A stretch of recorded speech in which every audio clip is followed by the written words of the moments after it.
Olá, tudo bem? Sejam bem-vindos a mais um Esquenta Enem. Como é bom estar aqui com vocês novamente. Ano passado estivemos aqui falando sobre a língua portuguesa e esse ano retornamos para mais um pouquinho, para parar as arestas e para poder contribuir com o seu ano letivo, que eu já sei que foi maravilhoso porque você é um aluno cenecista. Estou aqui para falar de língua portuguesa. Nós vamos utilizar, para falar desse conteúdo que é tão vasto e tão poderoso no Enem, nós vamos utilizar tanto as questões da simulação Enem que vocês fizeram, da simulação Enem que vocês fizeram em outubro, quanto do ENEC que foi feito em setembro. Então, eu peguei questões dos terceiros, obviamente, e essas questões que contemplem as duas provas. Eu sou a professora Tamires e nós vamos focar em língua portuguesa, tudo bem? O que mais observamos no Enem de 2016, no caso? Gênero e tipologia é majoritário no conteúdo da prova. 50% da prova gira em torno desse conteúdo. Os gêneros de maneira geral, as tipologias, as cinco tipologias, descrever ou narrar, o texto injuntivo, o texto argumentativo e o texto narrativo, de maneira geral. As funções da linguagem, que nós vamos tratá-las, nas próximas questões, todas as funções, com todos os elementos que compõem as funções da linguagem. A variação linguística, que também é recorrente em todos os anos, não há como fugir dela. E algo que nos surpreendeu no ano de 2016, que foram os elementos coesivos, tanto em relação a questões que traziam a pontuação, quanto em relação às questões que traziam os elementos coesivos em si, a cadência coesiva do texto. E aí nós vamos comentar sobre isso.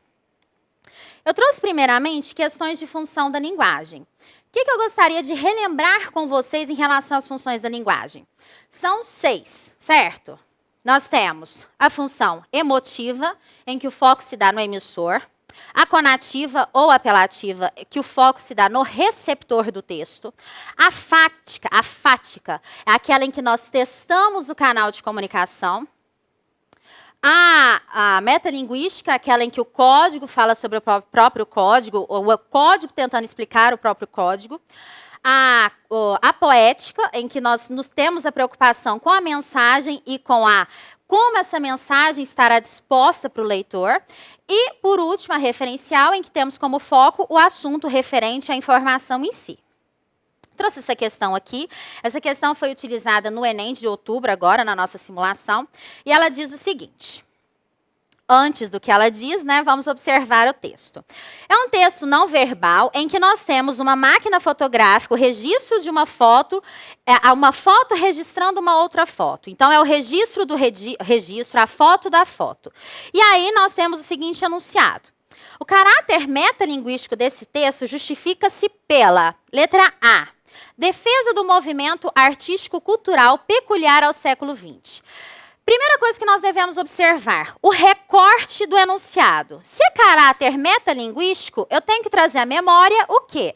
O fato de eu ter o código para explicar o próprio código. Eu não tenho, então, portanto, sabendo disso, defesa de nenhum movimento artístico.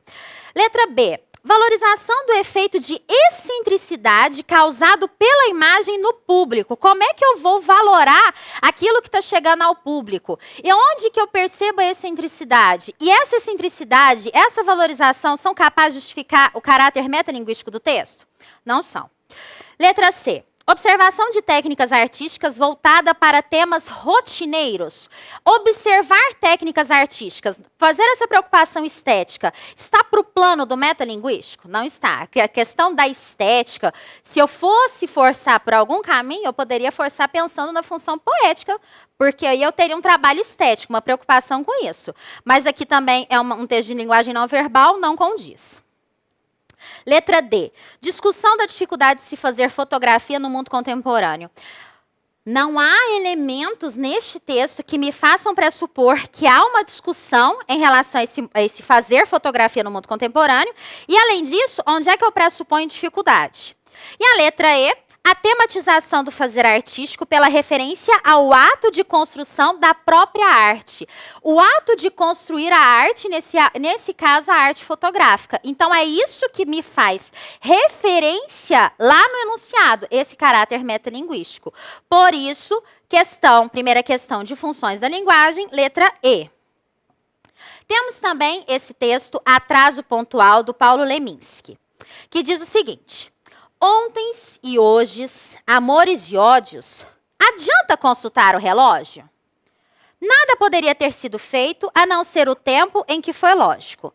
Ninguém nunca chegou atrasado. Quer dizer, o que tem que acontecer, vai acontecer, independentemente de você querer ou não. Bênçãos e desgraças vêm sempre no horário. Tanto aquilo que é bom, tanto aquilo que é ruim, vai vir no horário que tem que vir. Tudo mais é plágio. O acaso é este encontro entre tempo e espaço, mais do que um sonho que eu conto ou mais um poema que faço? O acaso é mais um poema que eu faço? O Leminski tematiza essa questão, traz o eu subjetivo dele, tem a função poética, porque uma vez que o texto é encadeado em versos, com rimas, como, por exemplo, ódio e relógio, nós temos uma escolha lexical previamente planejada, mas, nesse texto, ele termina com uma pergunta, que é: acaso é este encontro entre o tempo e espaço, mais do que um sonho que eu conto ou mais um poema que faço? Ele está questionando o que é o acaso na produção de um poema dentro de um próprio poema. Pela análise, vocês já podem imaginar que função que eu estou procurando, né? Nesse texto literário, a função emotiva é notória pelo teor subjetivo da mensagem, sim, é uma afirmativa. Outras funções aparecem, entre elas aquela representada por uma dúvida do eu lírico. Olha o recorte. O que eu mais tenho chamado a atenção dos meus alunos é para o fato de não se atentarem ao recorte feito pelo enunciado. No enunciado está tudo o que você precisa saber. E aqui nós temos justamente o recorte. Outras funções aparecem? Aparecem, como eu falei. Tem a poética? Tem a poética. Entre elas, aquela representada por uma dúvida do eu lírico. Mas eu tenho que me atentar a dois momentos de dúvida.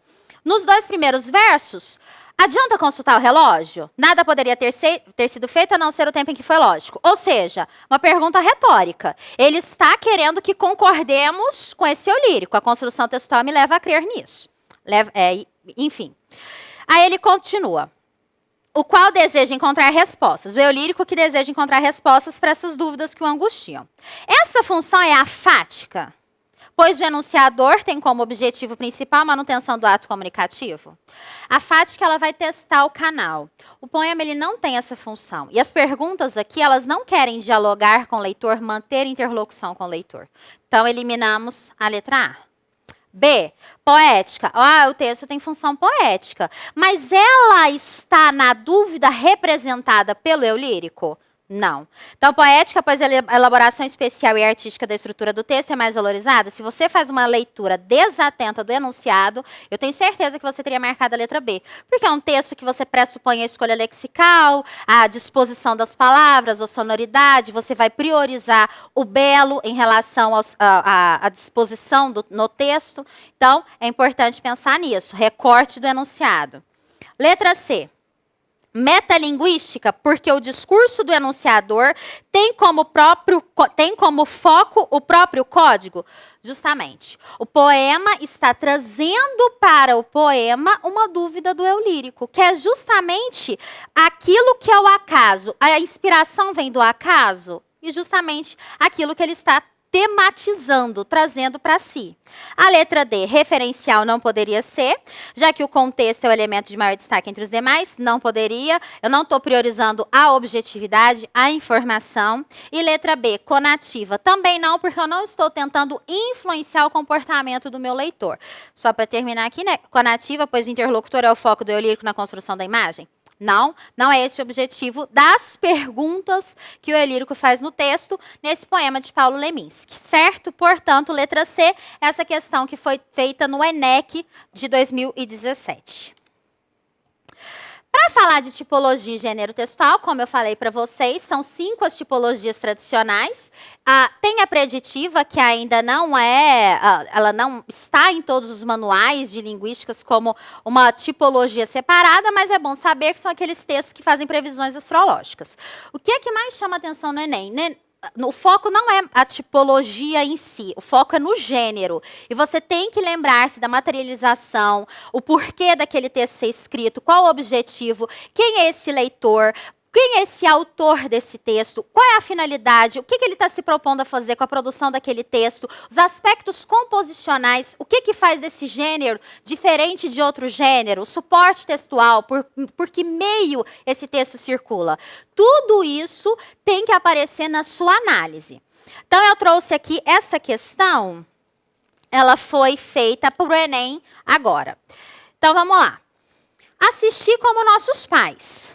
Na sua crônica, Contar do Caligares destacou os choques entre o modelo de família ideal e a realidade das relações. Ressaltou, inclusive, as tensas relações entre mãe e filhas, um dos filões mais ricos da psicanálise. Tudo está no filme, de forma brilhante, já vou grifar, quase como uma receita argentina de fazer cinema. Queria também destacar a parte da política, ou da política como memória de juventude e de utopia. A mãe mais velha foi militante. Teve um caso em Cuba com um outro militante. Ela é militante da educação e seu amante virou ministro-chefe da Casa Civil. O ex-marido dela fazia gravuras contra o imperialismo e se dedica a artes plásticas. O genro da mãe militante é ativista pró-Amazônia e causas indígenas. Todos eles apresentam dificuldades como o mundo real. Mesmo de sucesso, ministro da Casa Civil diz que a política é uma teatralidade insuportável. As coisas concretas, causas atuais, As coisas concretas, levar filhos à escola e pagar contas, são um desafio menos nobre diante do que fomos no passado das causas atuais e distantes como a Amazônia. Rosa Maria Ribeiro tem quase a idade da redemocratização que encarna melhor a relação com o concreto aqui e agora. Ainda que desconheça que todo jardineiro busca rosas para cuidar, pai, marido, filhas, e depois reclama que as rosas não falam. Parece uma análise de toda uma geração que lutava por um mundo melhor. O mundo mudou em partes, os desafios comuns continuam a la Navá. É um filme sobre famílias, sim, mas também é um filme sobre utopias e política depois que passa um momento. Il Navá, em Portugal, intitulado O Navio, é um filme italiano de 1983, dirigido por Federico Fellini. Esse texto ele faz o quê? Ele faz um resumo do que foi o filme Como Nossos Pais e, além desse resumo, ele valoriza esse filme. Ele traz características como, de forma brilhante, valorizando esse filme. Ele faz uma crítica a esse filme, mas uma crítica positiva. Então, nós vamos agora, em relação ao enunciado, ver qual é a função comunicativa desse texto. A função comunicativa e consequentemente, a que gênero ele pertence. Analisando as suas características composicionais, um texto falando de outro texto que já existe, fazendo uma análise crítica, colocando um ponto de vista sobre esse filme, o que ele poderia ser? A sua função comunicativa classifica-se, analisando as suas características composicionais, a sua função comunicativa classifica-se o texto como crônica, porque é uma narrativa feita a partir de uma situação cotidiana? Não.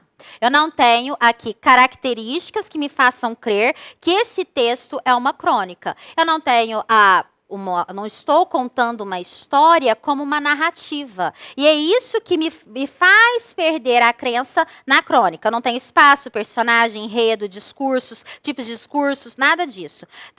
Como assim, um discurso direto, qualquer coisa nesse sentido? Um discurso indireto, uma reflexão, algo que incida uma reflexão? Então, não pode ser crônica. Um depoimento, porque a representação de experiências pessoais do denunciador, eu não tenho experiências pessoais. O texto gira em torno de uma análise crítica, então, não. Notícia, o texto já começa em primeira pessoa, assistir Não posso colocar notícia, né? Já invalido notícia por aí, porque relata fatos que resultam de uma abordagem objetiva do acontecimento. Essa facilmente excluída. Artigo de opinião, porque traz o ponto de vista do enunciador sobre um tema de interesse público. Artigo de opinião, ele defende uma tese. Ele tem que argumentar a favor de uma tese. E o texto, ele não faz isso. O texto está apontando uma crítica em relação a outro texto.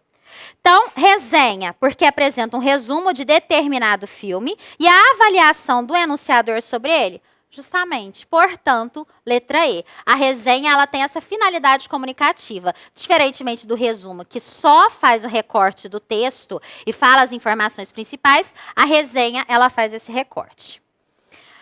Em relação a essa próxima questão, Enem, que diz o seguinte: Paulo, te amo. Me ligue o mais rápido que puder. Te espero no fone 55443322, Verônica. E aí a seguinte observação do Marcuski, que diz: se isso estiver escrito num papel colocado sobre a mesa da pessoa indicada, o Paulo, pode ser um bilhete. Exposto no outdoor, pode ser uma declaração de amor. Aquela coisinha que nós estamos esperando, né? Enfim. A partir do texto do box e do comentário subsequente, conclui-se que...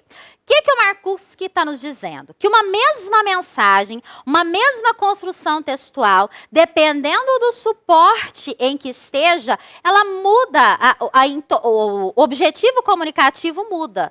E é isso que nós vamos avaliar agora nas alternativas. A letra A, a partir do texto do box e do comentário subsequente, conclui-se que a classificação quanto ao gênero está condicionada à linguagem utilizada no texto? Ele não está falando de linguagem, a linguagem é a mesma. Então, não está condicionada à linguagem nesse contexto. Letra B. A subjetividade ou objetividade do texto são determinadas pela escolha do gênero? Mesma coisa. Não está para o plano da objetividade e nem da subjetividade. Aqui está para o plano da linguagem por que meio ela vai ser publicada. Portanto, não serve para nós. Letra C. Os gêneros textuais têm se diversificado cada vez mais e não param de se multiplicar? Verdade, maravilhoso, os gêneros se multiplicam, há hibridismo de gêneros, mas isso não responde ao enunciado. Portanto, é uma extrapolação. Letra C, excluída. D. O conteúdo do texto não se altera. O gênero é que é identificado na relação com o suporte textual?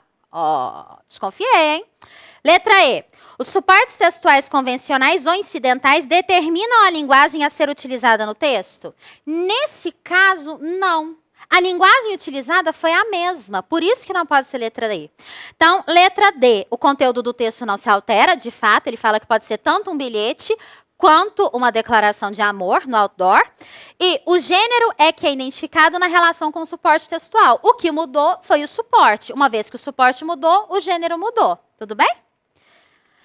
Em relação à variação linguística. Pessoal, variação linguística cai muito no Enem. Tem que prestar atenção, tem que ter malícia para ler as alternativas. Não pensem jamais em língua como homogênea, estável. Isso não existe em qualquer língua do mundo. Latim, se tivesse alguém que falasse o latim, língua morta lá, se tivesse alguém que falasse latim, ele estaria em processo de mudança. Então, não existe isso.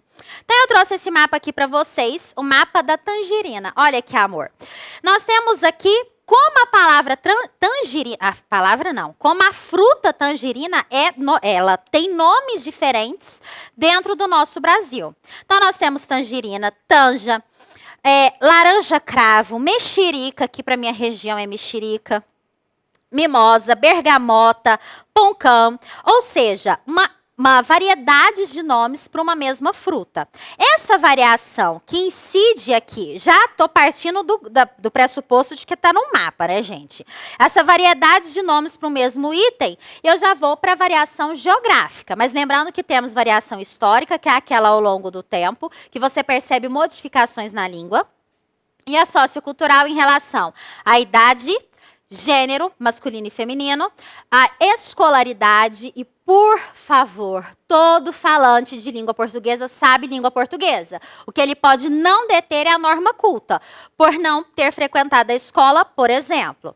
E também a sociocultural em relação à situação comunicativa. Aquele momento em que você adequa o seu discurso para os momentos em que você se encontra. Tudo bem? O que eu gostaria de comentar com vocês? É importante demais lembrar que a variação ela é inerente a toda e qualquer língua. E o enunciado já faz esse recorte. A variação linguística é um fenômeno próprio das línguas, inerente a elas. Também é fato que as variedades linguísticas estão presentes em todos os níveis da língua, com certeza. Esse mapa em especial, inclusive, gente, no mesmo falante, ele varia, o modo de falar dele varia conforme as situações em que se encontra, conforme a pessoa com quem ele dialoga, enfim. Esse mapa em especial destaca diferenças da língua quanto à sintaxe? Não, mas um exemplo de sintaxe. Em Portugal, ao invés de eles fazerem a opção pelo gerúndio, como fazemos aqui no Brasil, estou falando com vocês, eles optariam pela versão estou a falar com vocês, que seria uma distinção. Ao léxico, que é justamente aqui, léxico, vocabulário, palavras. Letra B é o que responde a questão. Letra C, ao gênero. Pessoal, um exemplo que eu sempre uso em relação ao gênero é o uso do diminutivo. O diminutivo ele costuma ser mais comum na fala feminina, não que os homens não utilizem, mas ele é mais comum na fala feminina. Em relação à pronúncia, por exemplo, a palavra mesmo. Aqui na minha região falamos mesmo, o carioca fala entre mesmo e mermo, que seria uma variação em relação à pronúncia, que o texto também não dá conta. E em relação à semântica, uma mesma palavra que tem sentidos diferentes. Por exemplo, a palavra camisola, que em português de Portugal significa camiseta. E aqui, a nossa vestimenta de dormir. Portanto, léxico, letra B de bola, certo? Essa aqui, eu vou direto para o enunciado, só para a gente fazer a leitura aqui bem rapidinha das alternativas, porque meu tempo já está quase estourando. Nessa crônica de Valcir Carrasco, percebe-se o padrão formal da linguagem em meio a passagens em que se observa o coloquialismo. Então, nós temos padrão formal, padrão culto, padrão informal e coloquial, e o Enem trata como sinônimos, então nós vamos tratar aqui como sinônimos. Um exemplo de trecho que ilustra o registro informal é, letra A, nunca vi alguém servir carpaccio de mortadela, por exemplo. Nem um registro que me faça crer que é um padrão informal. Letra B. Aliás, nem entendo porque a mortadela não merece um lugar especial junto aos grandes tops da culinária. A palavra top, ela vem do inglês. Então, é um estrangeirismo. E nesse contexto aqui, poderia ter sido substituída por uma palavra, caso eu quisesse manter o padrão formal, que tivesse uma expressão mais culta, que tivesse um apelo mais formal, mais monitorado da língua. Então, o top ele vai fugir a isso. Portanto, a letra B. Letra C, a rede de padarias Dona Deola incorporou, faz o sanduíche igual, não também. Outro dia conversava com um recém-conhecido, com quem pretendo fazer um trabalho, também não. No momento em que ele confessou que havia almoçado um sanduíche de mortadela de pé, tornamo-nos íntimos. Também não. A única coisa que poderia nos chamar a atenção é a palavra top. Portanto, letra B de bola. Essa aqui, pessoal, eu já vou direto para essa parte, para o segundo parágrafo aqui do texto, porque aí eu já trato com vocês a questão do elemento coesivo, que eu gostaria muito de falar com vocês. O elemento coesivo na prova do Enem, ele é muito bom, porque reitera o nosso objetivo como professor de língua portuguesa, que é fazer com que vocês visualizem os mecanismos linguísticos, também para fazer com que vocês observem a redação com bons olhos, no sentido de tomarem cuidado com os elementos que vocês utilizarão e também pressupondo que um texto bem escrito, um texto em que você faz uso da norma culta, ele vai te beneficiar. Então, só vou ler essa parte aqui, meu tempo já estourou e é só para a gente finalizar. Uma imprensa livre é condição fundamental para que as sociedades resolvam seus conflitos, promovam o bem-estar e protejam sua liberdade. Então, ele está afirmando: não se deve existir nenhuma lei ou ato de poder que restrinja a liberdade de expressão ou de imprensa, seja qual for o meio de comunicação. Então, entre a primeira oração e a segunda, eu quero estabelecer um elemento coesivo, uma relação coesiva. Então, tá assim. Analisando o trecho, não deve existir nenhuma lei ou ato de poder que restrinja a liberdade de expressão ou de imprensa, seja qual for o meio de comunicação. Verifica-se que ele estabelece com o período anterior uma relação de... Prestem atenção na palavra período anterior, na expressão período anterior, porque é aí que o cidadão perde e não vê. Aqui. Entre a primeira e a segunda oração, uma imprensa livre é condição fundamental para que as sociedades resolvam seus conflitos, promovam o bem-estar e protejam sua liberdade. Não deve existir nenhuma lei. Portanto, não deve existir nenhuma lei. Por isso, sendo assim, não deve existir nenhuma lei. Com esses elementos coesivos que eu elenquei, chegamos à conclusão que é a letra C, uma relação de conclusão, pois apresenta o desfecho lógico da afirmação apresentada. Senhores, muito obrigada, boa sorte.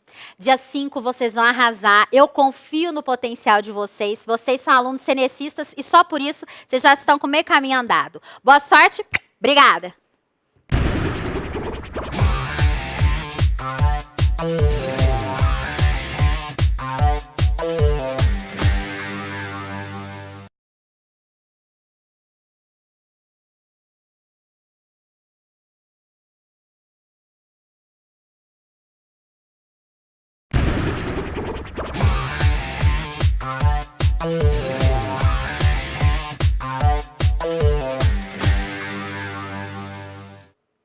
Olá, meus queridos pré-universitários, futuros universitários 2018.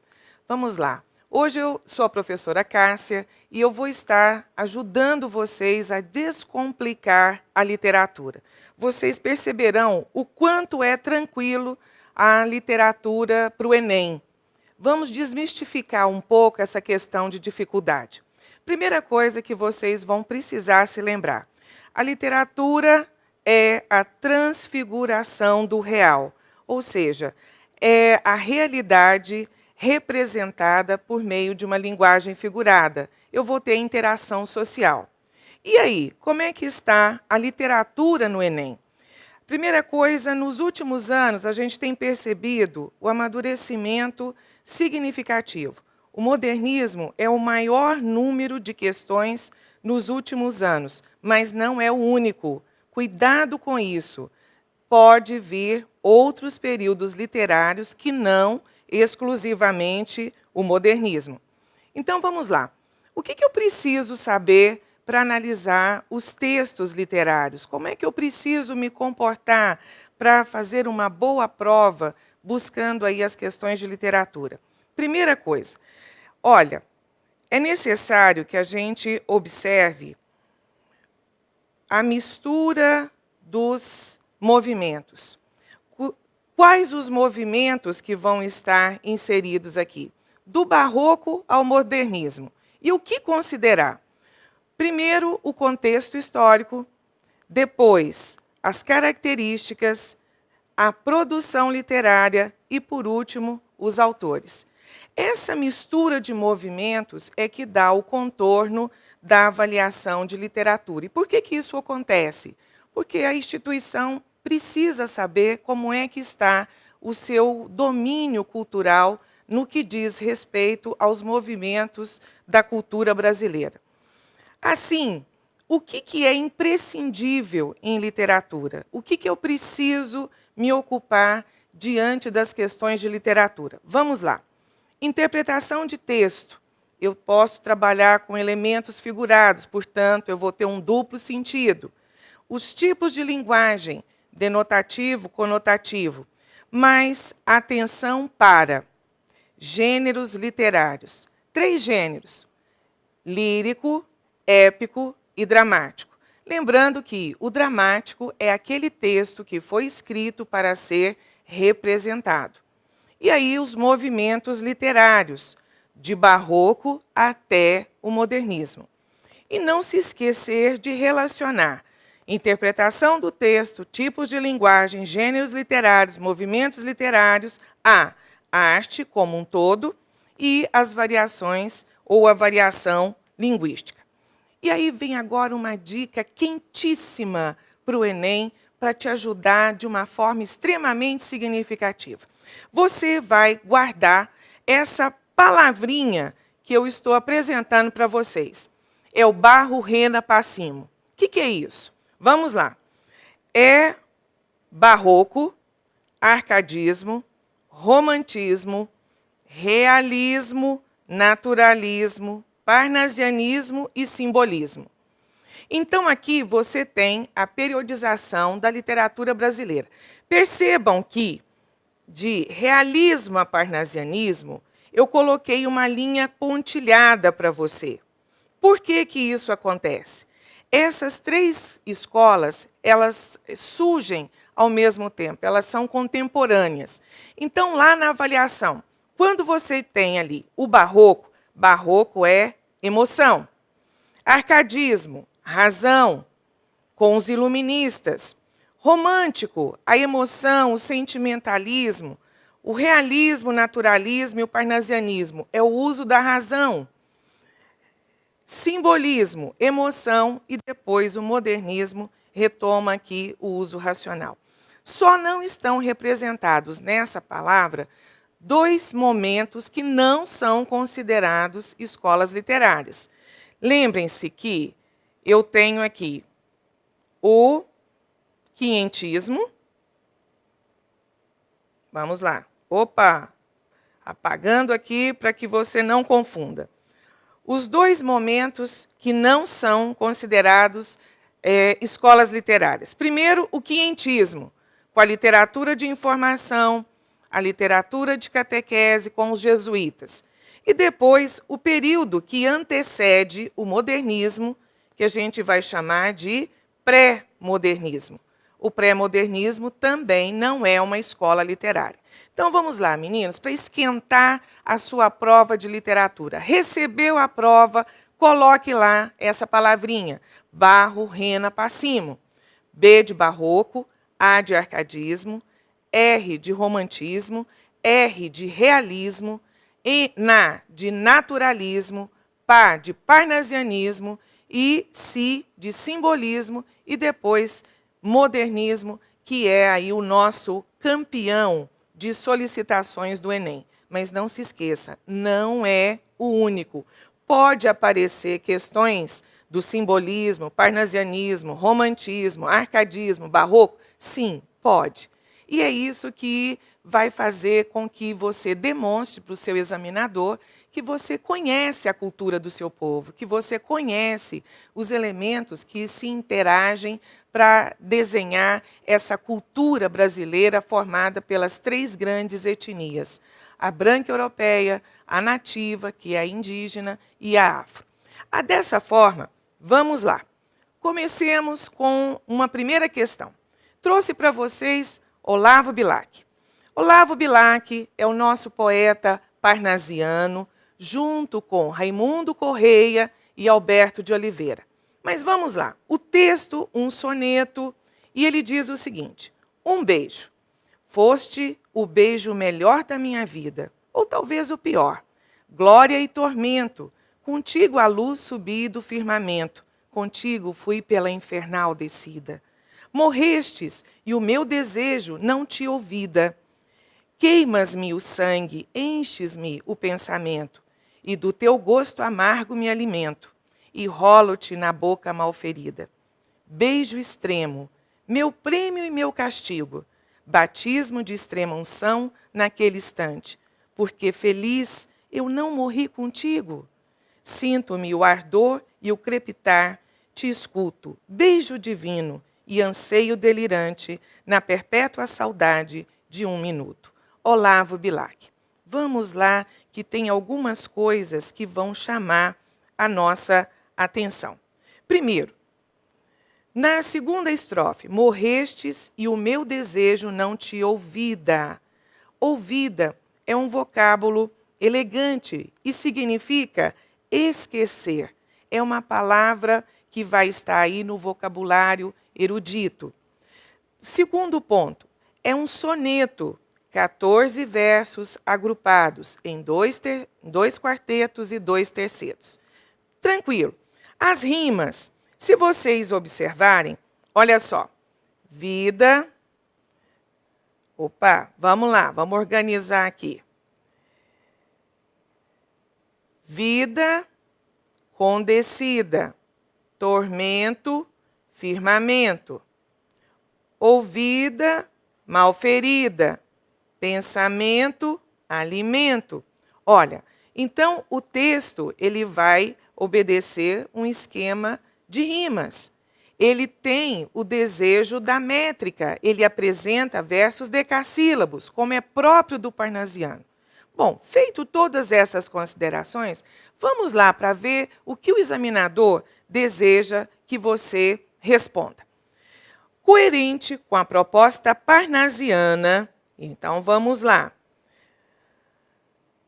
Com a proposta parnasiana, o que a proposta parnasiana diz? Primeira coisa, cuidado formal. Então, o soneto, verso medido, rimas. O soneto de Olavo Bilac, entretanto, reflete sobre a forma como as emoções do indivíduo são julgadas por ele. Opa, agora aconteceu alguma coisa que vai chamar a nossa atenção. Eu tenho aqui o entretanto. Então, o que tipo de característica está nesse texto parnasiano do Olavo Bilac que faz com que ele não seja um autêntico parnasiano? Vamos lá. Na concepção do eu lírico, esse julgamento revela que, olha, o Olavo Bilac não é um parnasiano perfeito, ou seja, ele deixa a emoção entrar dentro do texto. E foi isso que eu vi aqui. Olha, quando eu utilizo meu desejo, eu estou usando primeira pessoa, é a subjetividade presente no texto do Bilac. Então vamos lá para as questões. Na concepção do eu lírico, esse julgamento revela que a necessidade de ser socialmente aceito leva o indivíduo a agir de modo zoomorfizado e instintivo? Não, meninos. Isso aqui é característica do naturalismo, não tem nada a ver com parnasianismo. O sofrimento íntimo é intensificado pela ausência do ser amado, sobretudo quando a morte se faz presente. Opa, isso aqui nos chamou a atenção. Vamos deixar aqui que a gente vai voltar. Vamos ver a letra C. A capacidade de perdoar e aceitar passivamente a distância ameniza o sofrimento e a dor da partida. Ele não está aceitando passivamente. Inclusive, ele se questiona por que ele também não morreu.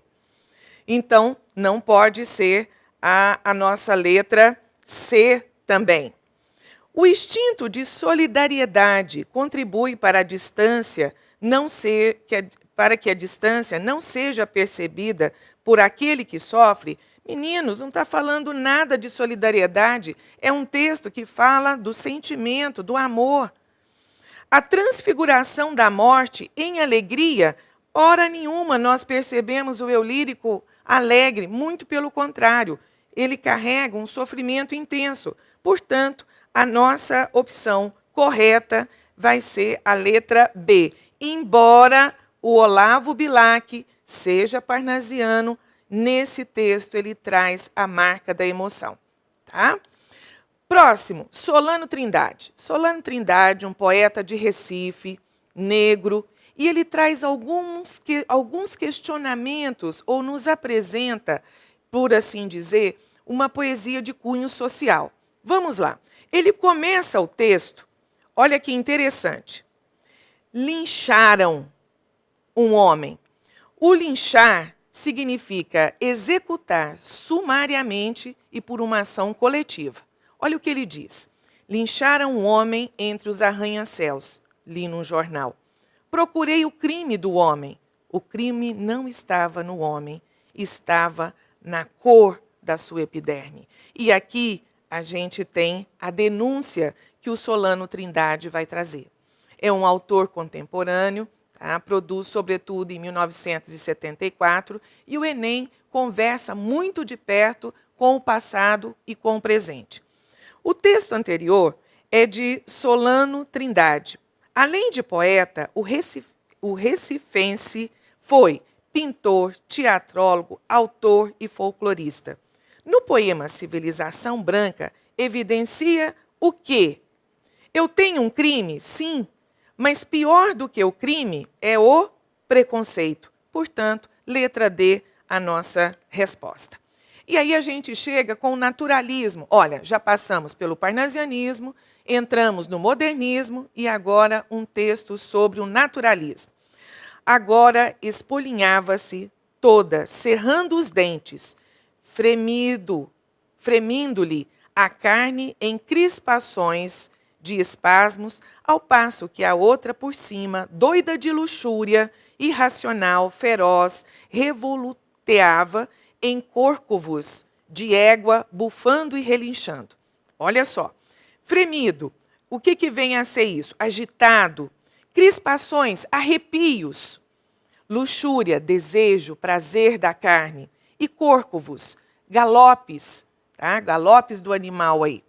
O naturalismo brasileiro foi um movimento literário cujo objetivo era dissecar o comportamento humano sob uma ótica objetiva e impessoal.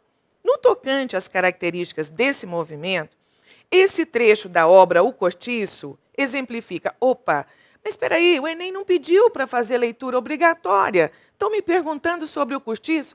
Meninos, futuros universitários, isso vai aparecer para você, porque o cortiço é um clássico e pressupõe-se que em algum momento do ensino básico, isso significa fundamental e médio, você tenha tido contato com esse texto naturalista do Aloysio de Azevedo. Então, vamos lá. Se você observar, da letra A à letra E, todos eles apresentam elementos que vão contribuir para o naturalismo. As influências deterministas, a zoomorfização do personagem, a exploração da miséria, a denúncia de problemas sociais e a presença do evolucionismo. Mas aqui, cuidado, olha só o que é que está colocado. Esse trecho, se é este trecho, só me leva a uma única resposta, que é zoomorfização dos personagens. Tudo bem? Tranquilo até aqui? Vamos lá para o nosso campeão de presença do Enem, Carlos Drummond de Andrade. Lembrem-se, Drummond já está selecionado para os vestibulares das paulistas. Olha só o que ele diz nesse poema, que é um soneto, que vai trazer versos medidos. Olha só, embora seja modernista da segunda geração. Oficina irritada. Eu quero compor um soneto duro, como poeta algum ousar escrever. Eu quero pintar um soneto escuro, seco, abafado, difícil de ler. Quero que meu soneto, no futuro, não desperte em ninguém nenhum prazer, e que no seu maligno ar imaturo, ao mesmo tempo, saiba ser, não ser. Esse meu verbo antipático e impuro há de pungir, há de fazer sofrer tendão de Vênus sob o pedicuro. Ninguém o lembrará, tiro no muro, cão mijando no caos, enquanto Arturo, claro enigma, se deixa surpreender. Meninos, olha só, primeira coisa que eu quero chamar a atenção de vocês. Eu tenho a presença de anáfora. Eu quero, eu quero. O que é anáfora? É aquela figura que se inicia exatamente igual. E eu tenho também, enquanto figura, aqui no último verso, claro, enigma, o oxímoro. O que é isso? São duas palavras aparentemente opostas, mas elas reforçam a expressão. Tá? Vamos lá. Além disso, eu tenho também sinestesia. Soneto escuro, soneto seco. E o que é a sinestesia? A sinestesia é quando nós temos fundidos 2 ou mais dos nossos 5 sentidos. Ou seja, eu percebo o texto pelo sentido. E vamos lá. Soneto. Composição clássica, 14 versos agrupados em 2 quartetos e 2 tercetos.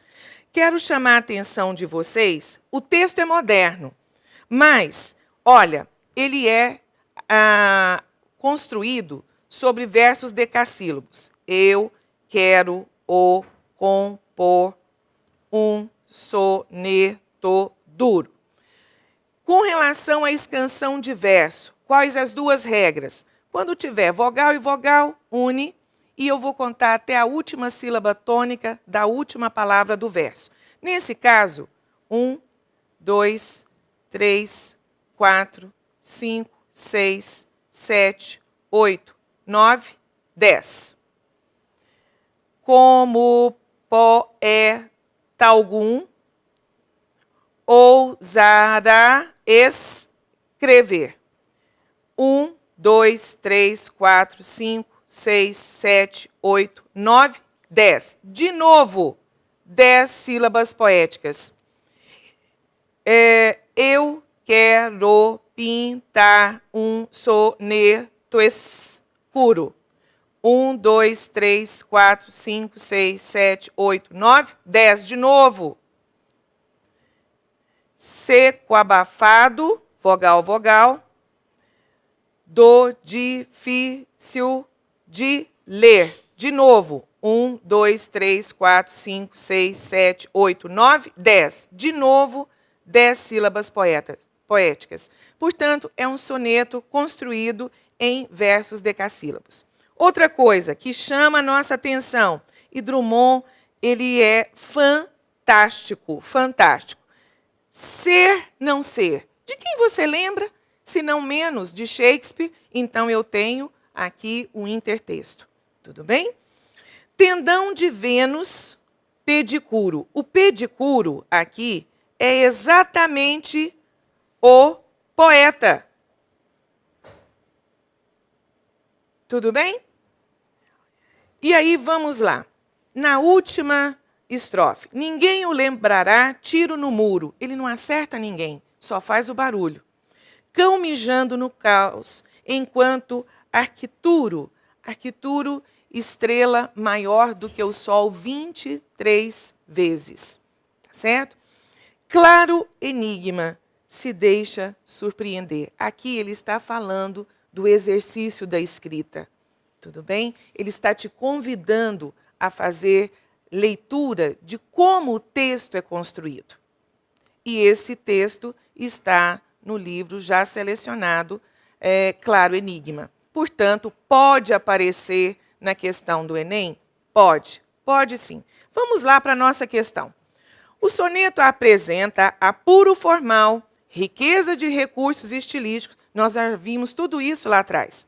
Elaboração precisa da linguagem e cria uma atmosfera de rara preciosidade. Drummond, nesse poema da obra Claro Enigma, aproxima-se da escola... Qual? Barroca? Não, gente, barroca é religiosidade. Árcade? Não. Arcadismo vai trazer o bucolismo, a presença da natureza. Não coloca isso. Moderna? Opa, mas o Drummond é moderno. Sim, ele é moderno. Então, se pintou a dúvida, vamos deixar aqui. Naturalista? Claro que não. Porque o naturalismo vai falar da zoomorfização do homem, da tese determinista, então não dá para ser. E aí nós temos parnasiana. Olha só, a instrução diz o seguinte: o soneto apresenta apuro formal, riqueza de recursos estilísticos, elaboração precisa da linguagem, cria uma atmosfera de rara preciosidade. Drummond pertence à segunda geração. Quem recupera a elegância da linguagem é a terceira geração, sobretudo com João Cabral de Melo Neto. Portanto, qual a nossa resposta considerando o texto Oficina Irritada? Gente, sem a menor sombra de dúvida, ele vai se aproximar da escola parnasiana, por todos os elementos que nós acabamos de verificar aqui. A presença das figuras de linguagem, o verso decassílabo, a construção do soneto, os termos elegantes Então, a nossa melhor resposta é Drummond, neste poema, aproxima-se da escola parnasiana. Mas ele vai sempre associar o parnasianismo? Claro que não, meninos. Ele é modernista da segunda geração, ou seja, de 30 a 45. Tudo bem? Olha, deixo para vocês um beijo, futuros universitários 2018, boa prova. Olha, esse esquenta literatura não vai esquentar, vai ferver e aí você vai ter o melhor resultado possível. Boa prova e encontro com vocês na universidade o ano que vem.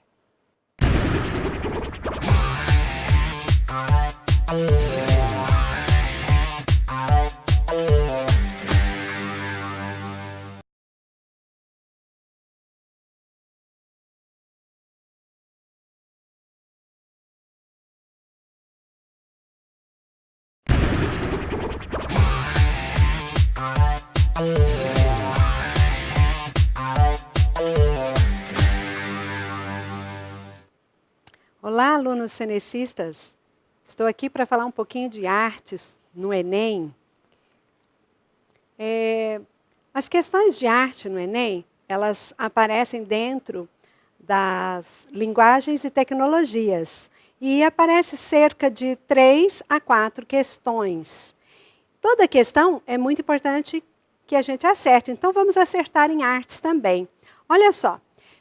Nós temos alguns temas que sempre aparecem no Enem, né? Como, por exemplo, o cubismo, o expressionismo, também aparecem muito questões sobre o surrealismo e também o futurismo. Todas essas 4 citadas aqui fazem parte das vanguardas europeias. Outro tema recorrente nas provas do Enem são questões relativas ao modernismo brasileiro. E a grande artista do modernismo brasileiro é, sem dúvida, Tarsila do Amaral. Temos aí uma grande obra dela, que sempre é cobrada no Enem, o Abapuru. Outro tema recorrente no Enem são temas relativos à arte dos nossos dias, a arte contemporânea. Nós temos aqui, então, a arte que é um grafite dos Gêmeos, e temos também a Lygia Clark. Mas uma sugestão, uma dica que eu faço para vocês é que seja feita no começo sempre uma leitura da imagem que tem antes da questão. Então, o que é leitura de imagem? Você vai pegar e ver a imagem e falar, nossa, o que eu estou vendo aqui objetivamente? Qual é o tema que essa imagem está me apresentando? Quais são as cores e formas? E como é que essa imagem está organizada? Quer dizer, qual é a composição da imagem? Para isso, eu trouxe aqui uma imagem que faz parte da nossa questão. Essa imagem é uma imagem bastante divulgada no meio artístico, que é do Salvador Dalí. Mas vamos lá. Se por acaso não vier uma ficha técnica na prova, você tem que fazer a leitura dessa imagem. Bom, vamos ver aqui essa imagem que é muito divulgada no meio artístico, nas escolas, que é uma imagem de Salvador Dalí, né? Então, eu recomendo a vocês que façam a leitura parte por parte dessa obra. Ou seja, eu estou vendo, né, os relógios derretendo, né? Então, já estou vendo que não são imagens reais. Vejo também aqui, parece que um rosto, né, de olhos fechados e um outro relógio derretendo. Esse rosto, dizem que era o próprio Salvador Dalí se retratando, né? Olha outra coisa, eu vejo esse ambiente, essa montanha aqui, meio deserta, mas muito realista, bem feita. Então, vamos lá. Salvador Dalí, ele faz parte do surrealismo. O movimento surrealista, ele aconteceu em Paris, ele começou em Paris em 1924.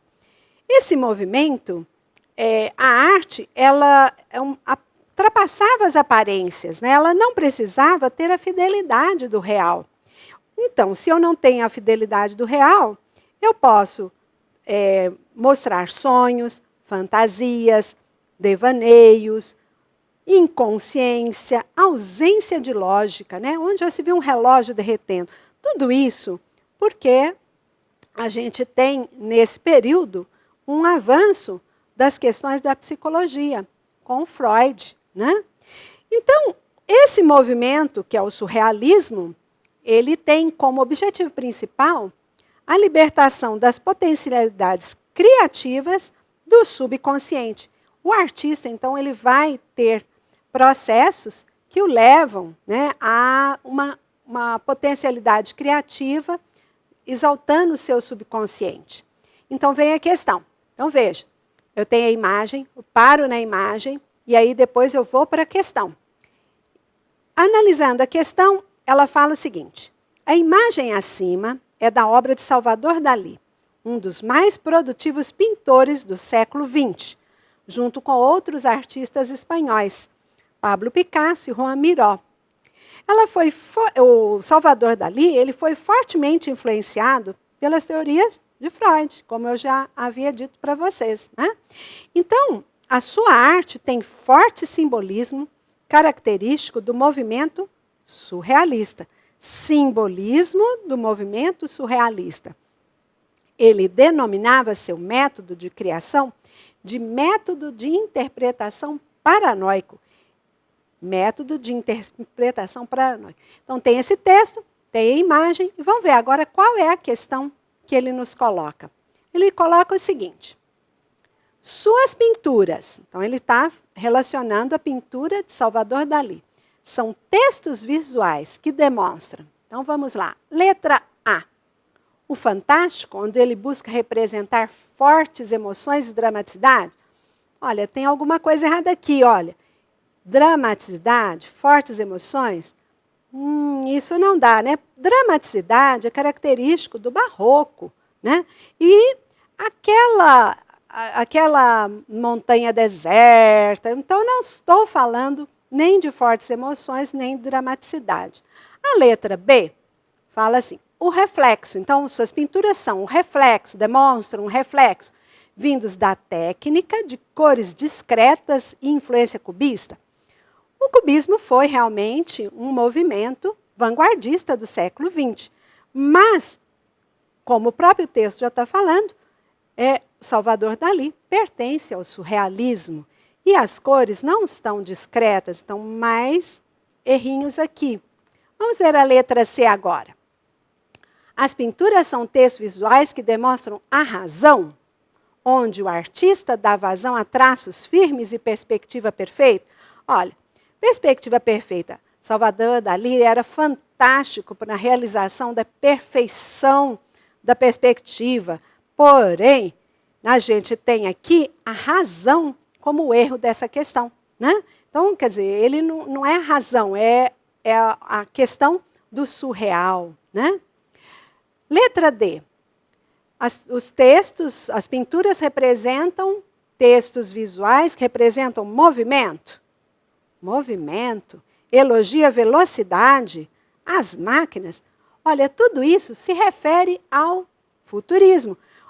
O futurismo, ele falava muito da velocidade das máquinas, do movimento. E na própria obra de Salvador Dalí, a gente tem um ambiente leve, sem muito movimento.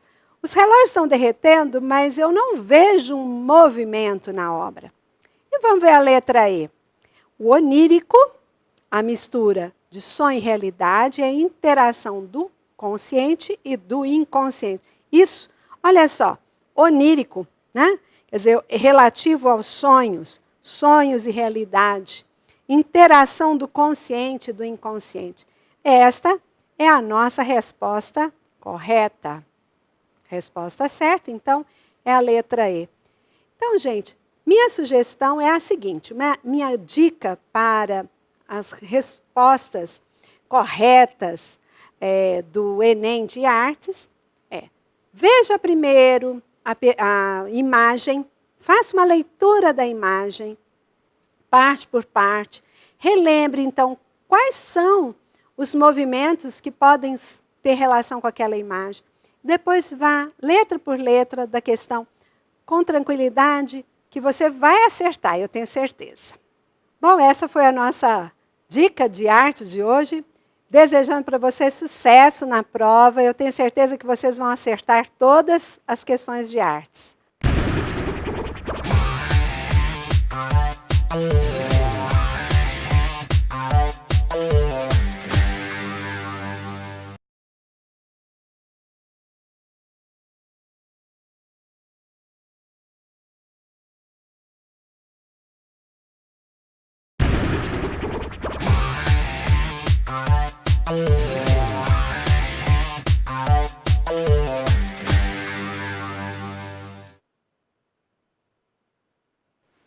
Bom dia, pessoal. Sou a professora Cíntia e agora eu vou falar de redação.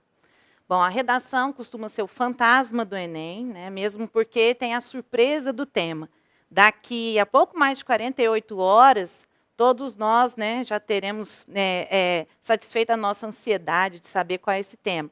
Mas para você não precisar somente do tema para ir bem nessa redação, eu vou repassar aqui o que é preciso fazer para você conseguir fazer uma redação Enem como a banca quer ler. Eu baseei essa aula na cartilha do participante, redação no Enem 2017, lançada pelo INEP. Ainda dá tempo de ler, né? Falta pouco tempo, mas amanhã dá tempo de ler as 8 redações nota 1000 que estão lá. Dá uma olhadinha na cartilha, porque ela é muito boa, né? O INEP esclareceu muita coisa em relação à produção dessa redação. E também me baseei na correção de redações do ENEC.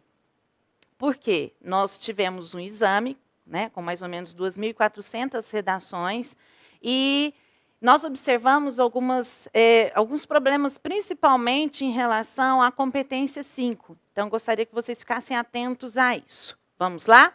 Bom, o Enem, essa é a cartilha de redação, né, do Enem, que você encontra facilmente na internet, lá na página do Enem, no participante, né, na página para vocês específica do Enem, vocês encontram, então deem uma olhada. O Enem exige a produção de uma dissertação argumentativa. Então, o que é essa dissertação? Você vai dissertar sobre um problema, lembrando que é um problema brasileiro, então você tem de falar especificamente do Brasil. Você vai fazer uma dissertação, então você vai dissertar sobre esse problema, mas assumindo um posicionamento em relação a ele. Então, o que você tem que deixar claro? Primeiramente, você tem que deixar claro o tema. Não pense assim, o corretor sabe qual que é o tema do qual eu estou falando. Não. Primeiro momento, você tem que contextualizar essa redação. Então, pega esse problema e apresenta para o corretor. Você vai deixar a tese clara, porque isso fica muito mais fácil, né? Há redações, nota 1000, em que, no primeiro parágrafo, na introdução, o candidato não deixou a tese clara. Mas, para facilitar a vida do corretor, o ideal é que você deixe essa tese clara. Bom, evidentemente, se você está defendendo uma tese, ou no Enem, né, esse caminho que você vai tomar para assumir um posicionamento dentro desse problema, você vai usar, evidentemente, argumentos. Então, são dados, exemplos, comparações, citações de autoridades, alusões históricas, tudo que vem à sua mente para você poder defender esse caminho que você escolheu. E, por último, a proposta de intervenção. O que assusta muito, né, em ver redações. Só para vocês terem uma ideia, a média de notas na competência 5, que vale 200, né, com todas as competências da redação Enem, a média de notas da rede Senec foi 80. Então, assim, né, tem muita gente precisando dar uma olhada em que é que se exige dessa proposta de intervenção. Que nada mais é que intervir, quem é que pode intervir nesse problema para que ele seja solucionado.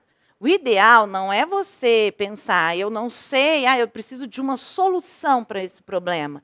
É uma intervenção. Então, o que é que o Estado pode fazer para intervir? O que nós, cidadãos, podemos fazer para intervir? O que a iniciativa privada pode fazer? Né? Então, é pensar, se você pensar em solucionar o problema, pense, é um problema muito grave. Como no ano passado caiu o problema do racismo, como é que você, que está no fim do ensino médio, vai resolver esse problema? Não é essa a questão. Pense assim, como eu vou intervir nesse problema para que ele seja amenizado? Né? Então, com tantas intervenções, eu chego à resolução do problema. Certo? Bom, o que é que anula a sua redação? Fique bastante atento, porque se você tirar 0 na redação Enem, você não consegue entrar em nenhum processo. Então, pelo SISU, você já não consegue, se tirou 0. Então, você tira 0 se fugir totalmente ao tema. Aí, para isso, você tem que falar de algo, no caso da intolerância religiosa. De repente, você falou somente de religião. Não tem nada a ver com intolerância. Aí, gente, eles nem leem a redação, não dão nota nos outros critérios, bateu o olho, leu, tá, fugiu ao tema, é 0. Se você, por acaso, fizer, em vez de um texto dissertativo argumentativo, que é esse em que você discute e assume um posicionamento, você fez uma narrativa, você fez um poema, você tira 0. Se você fez somente até 7 linhas, você pode tirar 0. Então, tem de fazer de 8 ou mais linhas, tá? Uma redação nessa extensão. Creio eu que uma pessoa que está ali, né, já focada, fazendo redação durante o ano todo ou a vida inteira, não vai fazer menos de 7 linhas. Né? Mas se fizer, eles batem o olho e a nota 0. Cópia integral dos textos motivadores da proposta de redação ou de textos motivadores apresentados no caderno de questões. Cuidado com essa conversa que muitos falam, pega a redação, leia a proposta, e aí você vai e faz a prova toda, porque, de repente, tem algo num texto, numa questão, que pode te ajudar. Ok, isso é bacana, mas tem gente que acha que se copiar dos textos lá das questões, o corretor não vai perceber. Percebe, porque antes de corrigir, ele vai ler essa prova. Tá? Então, não faça cópias dos textos motivadores, nem de nenhum outro texto do caderno de questões. No ENEC, nós tivemos anulação por isso. Então, não pense, vou ser espertinho, vou pegar uma frase de uma frase do outro. O corretor está muito bem treinado. Isso é fato. Se você fizer uma gracinha, impropérios, desenhos e outras formas propositais de anulação, eles vão anular mesmo. Tá? Então, sem gracinhas. Parte deliberadamente desconectada do tema proposto. Receita de miojo, trechinho de hino. Até, se você colocar lá, hashtag fora Temer, hashtag morre Lula, qualquer coisa dessas, eles vão anular a sua redação. Então, redação não é lugar de fazer gracinha, a não ser que você não queira a sua vaga. Eu só estou treinando, vou lá fazer uma graça porque minha vida está sem graça. Então, faça. Mas, se fizer, eles vão anular. Se você colocar o seu nome, um apelido, qualquer coisa, no espaço de redação, eles vão anular seu texto. Se escrever em língua estrangeira, também. E vou pular o desrespeito aos direitos humanos, né, porque agora a gente, pelo menos, até o momento em que eu estou falando aqui, uma liminar que suspendeu essa regra está valendo. Eu vou voltar nela. Folha de redação em branco, mesmo que haja texto escrito na folha de rascunho. Se você deixou só no rascunho, eles não vão procurar o seu rascunho. E outra coisa, gente, se a redação não estiver legível, eles não leem. Em relação à questão dos direitos humanos, tome cuidado. Hoje está valendo uma liminar que anula essa regra de dar 0 numa redação que diz respeito aos direitos humanos. Mas vai que depois da prova, né, na semana que vem, você falou o que queria, né, sem pensar 2 vezes, essa liminar é derrubada. Você tirou 0 na redação. Então, não arrisque. Tá? Só para vocês terem uma ideia, para quem ainda tem dúvida em relação ao que é direitos humanos na redação, você não pode, presta atenção, propor que uma pessoa tenha um direito dela, que é direito que está lá na Constituição, que ele seja tirado. Se você propuser isso, você vai tirar 0 em relação, pelo menos, né? Eu oriento o pessoal assim, você vai tirar 0. Se você for racista, se você for... o crime de racismo ele está no Código Penal. Né? O crime de intolerância religiosa está no Código Penal. Se você cometer esses crimes na sua redação, a sua redação será zerada. Então, fique atento. Só para vocês terem uma ideia, vejam, isso aqui tudo está na cartilha, né, do INEP. Então, eles pegaram das redações do ano passado. Aqui, ó, a pessoa que não respeita a devoção do próximo não deveria ter direito social como voto. Como é que você propõe que uma pessoa não tenha direito ao voto? Né? Isso é bastante complicado. Essa outra, vou mostrar só essas duas, depois vocês deem uma olhada. O governo deveria punir e banir essas outras crenças que não sejam referentes à Bíblia. Crenças até entre aspas. Então, essa pessoa está sendo intolerante numa redação sobre intolerância religiosa. Então, há muito mais coisa interessante para se falar, né, gente? Bom, você tem que ficar atento. Se você copiar parcialmente os textos motivadores, eles vão descontar, né, o que você copiou, e se sobrar menos de 7 linhas, eles vão zerar. A sua letra deve estar legível e o título é opcional. Opcional. E eles até declararam desta vez na cartilha, eles não leem o seu título, eles não vão considerar o seu título na correção. Bom, como é, e aqui você tem de ficar atento nas competências. Então, o que eles avaliam? Primeira coisa, se você tem o domínio da língua, da norma culta, né? Da modalidade escrita formal da língua portuguesa. Como todas as competências, ela vale 200, eles corrigem em níveis, e aí, de acordo com o que você fez, vem a sua nota. Fique atento, porque nessa competência 1, eles vão te dar a nota 200 se a sua estrutura sintática estiver excelente. Então, se você sabe organizar, né, se você sabe usar as orações, se você sabe usar as palavras onde elas devem estar, e se você domina as regras gramaticais. Então, pontuação, acentuação, ortografia, ok? Se você tiver muitos erros, você não vai conseguir a nota máxima nessa competência. Bom, competência 2. O que é que eles avaliam? Também 200 pontos, né? Nós temos os níveis aqui, os 6 níveis. Fique atento. Nessa competência, se tirar 0, zerou a redação toda. Por quê? Eles vão avaliar se você compreendeu a proposta de redação. Então, se você fugir ao tema, tira 0. Eles vão avaliar se vocês fizeram um texto dissertativo argumentativo em prosa, ou seja, em parágrafos. Então, se você não fez uma dissertação, você vai tirar 0. E eles avaliam também, nessa competência, a qualidade do que você usou. Aqui, na descrição da competência, dos níveis, eles colocam aqui muito claro, olha, se você usou o repertório sociocultural de modo produtivo, certo?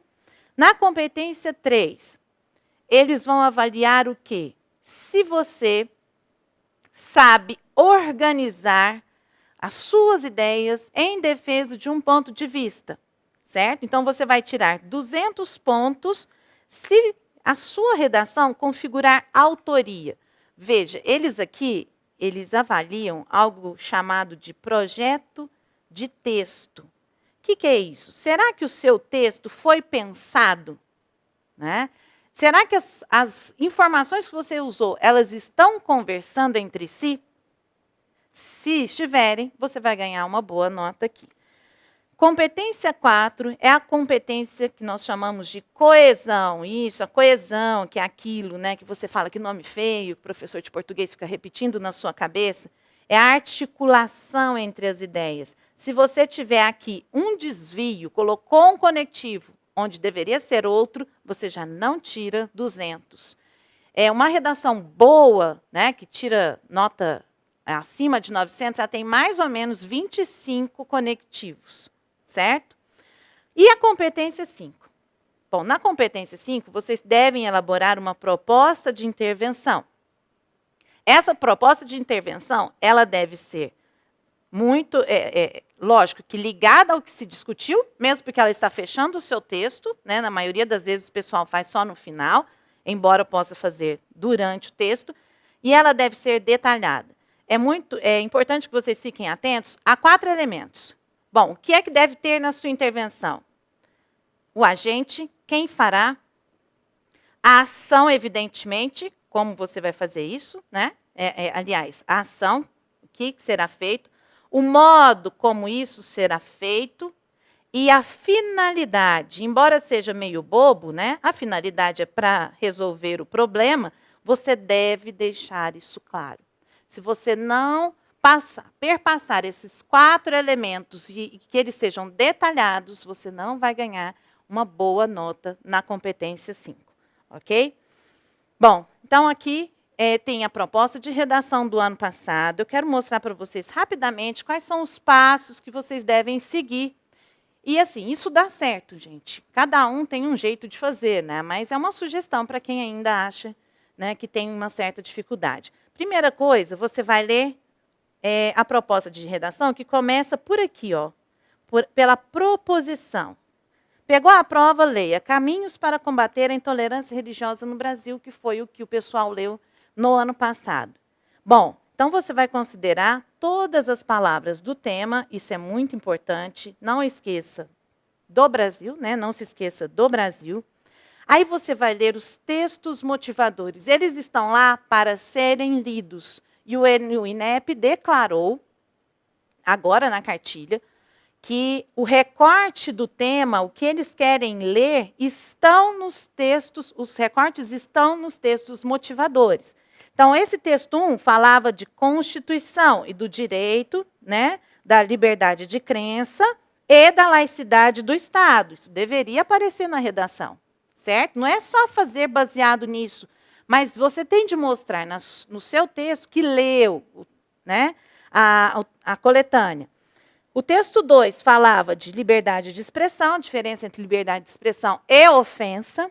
O texto 3 mostrava que um trecho do Código Penal, quer dizer, intolerância religiosa já é um crime, né? Então, a punição, você tinha de mostrar isso e, principalmente, não deixem de analisar os dados que estão na sua redação, certo?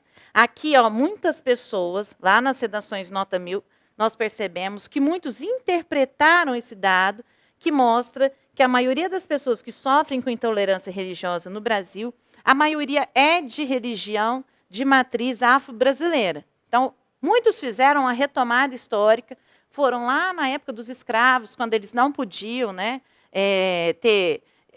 exercer livremente a sua fé. Aí eles tiveram todo o caminho que, creio eu, que vocês já sabem, certo?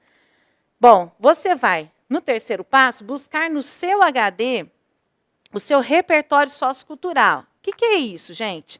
O que você sabe em relação a esse tema que não está aí na coletânea? Ah, eu li notícias. Isso é muito bom. Ah, eu assisti, né, bem as aulas de geografia, de história, de filosofia, de sociologia, biologia, todas as áreas do conhecimento vão te ajudar. O que é esse repertório que você tem? Extra redação que você pode trazer e, evidentemente, tem de estar coerente com o tema. Literatura. Por que literatura? Porque quem corrige gosta de linguagem, né? Um professor que fez letras. Então, tem de ficar atento a isso.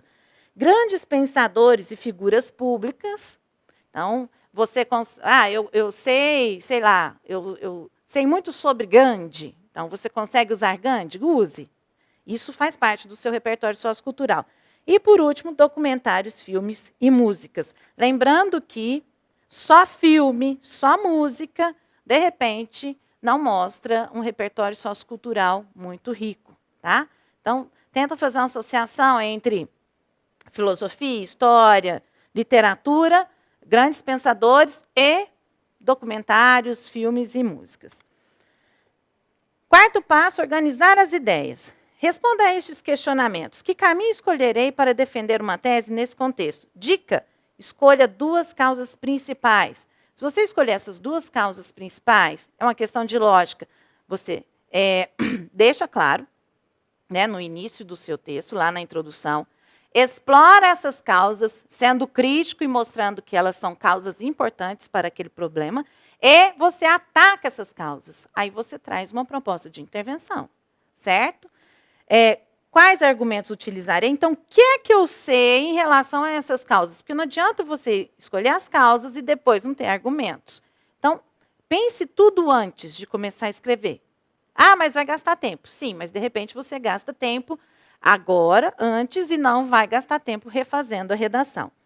E essa defesa, essa tese, essas causas que eu escolhi, ela me proporcionará uma proposta de intervenção detalhada? Porque, por vezes, a causa é muito boa, só que a intervenção fica difícil.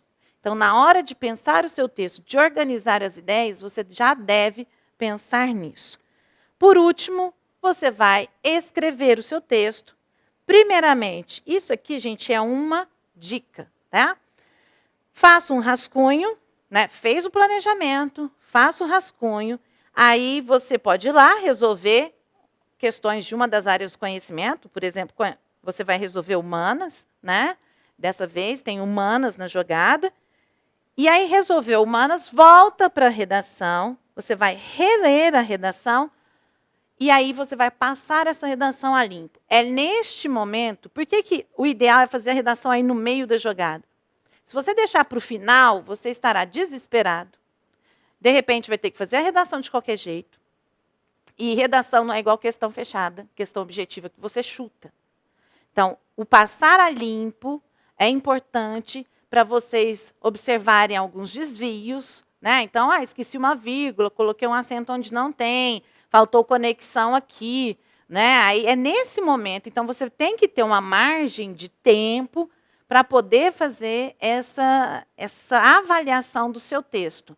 Lembrando que a letra deve estar legível, a organização da redação na folha é importante, e aí é relaxar, fazer o restante da prova, né? Tomara que vocês não precisem chutar questões, respirar, porque daí uma semana tem uma outra prova.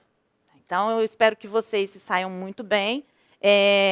Peguem agora nesse finzinho, né, nesse um dia que está faltando aí, leiam as redações bem avaliadas, e aí, na hora da redação, tenta ficar calmo, tranquilo, para não atropelar e não deixar, principalmente, a proposta de intervenção do lado.